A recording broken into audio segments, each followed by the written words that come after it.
મારી ચેનલ જોનાર તમામ ભાઈઓ બહેનોને નમસ્કાર વંદન. અને આજનો મારો વિડીયો જે મિત્રોને યોગની શરૂઆત કરવી છે કે જે યોગ વિશે કાંઈ જાણતા નથી ને યોગની શરૂઆત કરવી હોય એના માટે રામબાણ છે. આ કે શરૂઆત તમારે ક્યાંથી કરવી, પહેલું પગથિયું કયું યોગનું. કારણ કે કોઈ પણ પહાડ ઉપર તમારે ચડવું હોય તો શરૂઆત પહેલાં પગથિયાથી કરવી પડે અને પછી ધીરે ધીરે પહાડ ઉપર તમે ચડી શકો છો. એમ પહેલું પગથિયું યોગનું ભસ્ત્રિકા પ્રાણાયામ, કે શરૂઆત તમારે ભસ્ત્રિકા પ્રાણાયામથી કરવી. અને પ્રાણાયામ કેવી રીતે કરવા, એના લાભ શું છે એની વાત તમને આ વિડીયોમાં હું કરીશ મિત્રો. નિયમિત યોગ અને પ્રાણાયામ કરનાર તમામ યોગીઓને, યોગ સાધકોને પ્રણામ વંદન કરું છું મિત્રો. અને અત્યાર સુધીમાં યુટ્યુબમાં ઘણા મિત્રોએ જબરજસ્ત વિડીયો મૂકેલ છે યોગના, પોઝિટિવ વિડીયા. જેણે પોઝિટિવ અને સારા યોગને લગતા વિડીયો મૂકે એ બધાને તો હું વંદન કરું છું. અને તમારા અનુભવો યુટ્યુબની અંદર મૂકતા રહેજો. પણ નેગેટિવ વિડીયાઓ પણ ઘણા મૂકી રહ્યા છે, તો માફ કરજો મિત્રો, નેગેટિવ વિડીયા યોગના ક્યારેય ન મૂકો. કારણ કે નેગેટિવ વિડીયા યોગ કરતા હોય ને એમાંય કોઈ નેગેટિવ વિડીયા જોઈશે તો એના મગજ ઉપર ખોટી અસર થશે અને ધીરે ધીરે યોગ તરફથી એ બહાર નીકળી જશે મિત્રો. એટલે પોઝિટિવ વિડીયા મૂકજો, યોગનો પ્રચાર પ્રસાર કરજો. હવે આજનો મારો વિડીયો ભસ્ત્રિકા પ્રાણાયામનો, કે તમારે પહેલું પગથિયું કયું તો ભસ્ત્રિકા કરવાના શરૂઆતમાં. હવે ભસ્ત્રિકા પ્રાણાયામ એવું છે, કોઈ એની સાઈડ ઇફેક્ટ નથી. બાળકો કરી શકે, યુવાનો કરી શકે, વડીલો કરી શકે, કોઈ હાર્ડ પ્રક્રિયા નથી. એકદમ સરળ છે, એકદમ સરળ. નિયમિત ભસ્ત્રિકા પ્રાણાયામ તમે શરૂ કરી દો અને ધીરે ધીરે એમાં યોગમાં આગળ વધો તો યોગ નિયમિત કરી શકશો મિત્રો.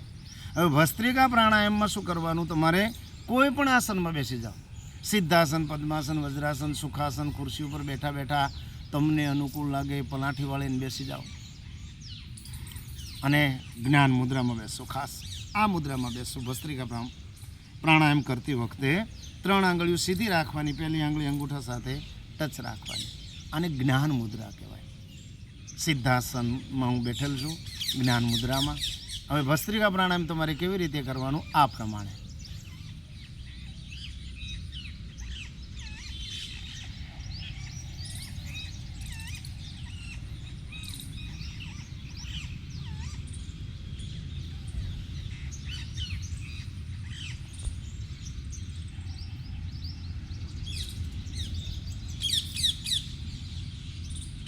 આ પ્રમાણે શ્વાસ ભરવાનો અને છોડવાનો. ધીરે ધીરે શ્વાસને ભરવાનો, ધીરે ધીરે શ્વાસને છોડવાનો.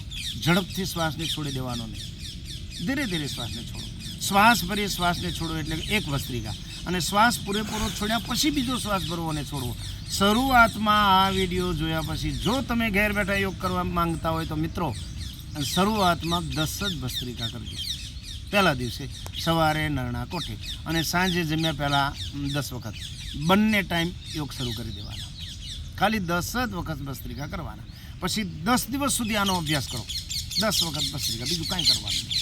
ધીરે ધીરે પછી 20, 30, 40 એમ 50 સુધી સવારે, એમ 50 સુધી સાંજે બંને ટાઈમ ભસ્ત્રિકા કરો. કોઈ પણ પ્રકારની તકલીફ તમને નહીં થાય મિત્રો. એવું છે આ ભસ્ત્રિકા પ્રાણાયામ. બીપી માટે, ડાયાબિટીસ, થાઇરોઇડ, માઇગ્રેન, હાર્ટની સમસ્યાઓ માટે રામબાણ છે, જબરજસ્ત છે. કોઈ પણ પ્રકાર શરીરના દુખાવો હોય છે તો એમાં પણ રાહત થશે મિત્રો ભસ્ત્રિકા કરવાથી. ફેફસા સ્ટ્રોંગ અને મજબૂત બનશે. શરદી ક્યારેય નહીં થાય. શરદીની તો ગોળી છે આ. માથાનો દુખાવો મટી જશે મિત્રો. ઘણા બધા લાભ છે ભસ્ત્રિકાના. ગેસ માટે, ઓડકાર આવતા હોય, હિડકી આવતી હોય એ વખતે તમે ભસ્ત્રિકા કરો, તરત રેડી થઈ જશે. ખૂબ સરસ પ્રાણાયામ છે ભસ્ત્રિકા. પહેલી શરૂઆત તમારે ભસ્ત્રિકાથી કરવાની મિત્રો. અને જે મિત્રો તમારી આજુબાજુમાં ક્યાંય પણ યોગ ક્લાસ ચાલુ હોય તો યોગ ક્લાસમાં પહોંચી જવું શક્ય હોય. કારણ કે યોગ ક્લાસમાં જે યોગ શિક્ષક અનુભવના આધારે જે શીખવે એનાથી તમે ઝડપથી શીખી શકશો.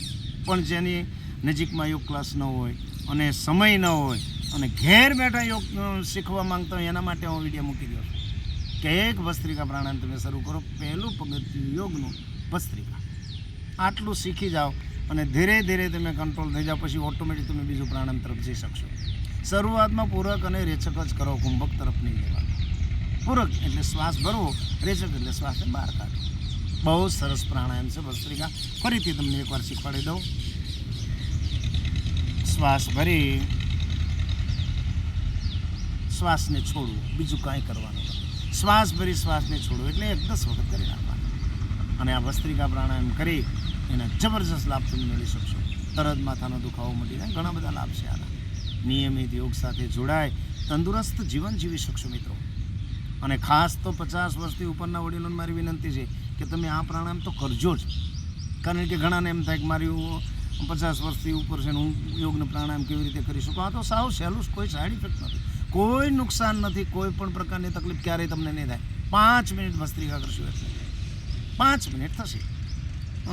કદાચ કોઈને 7 મિનિટ 6-7 મિનિટ થાય, પણ 50 સુધી ભસ્ત્રિકા સવારે, 50 સુધી સાંજે. આનું ટાઈમિંગ છે કે 5 મિનિટમાં 30 વખત થાય. અને આ પ્રાણાયામ કરી તંદુરસ્ત જીવન જીવી શકશો મિત્રો. કરો યોગ, રહો નિરોગ. પહેલું સુખ તે જાતે મેળ્યા. તંદુરસ્ત જીવન જીવવા માટે યોગ રામબાણ છે મિત્રો. હજી હું ઘણા વિડીયો મૂકવાનો છું. આ વિડીયો તમને ગમે તો લાઈક કરજો, શેર કરજો, સબસ્ક્રાઈબ કરજો મિત્રો. નમસ્કાર.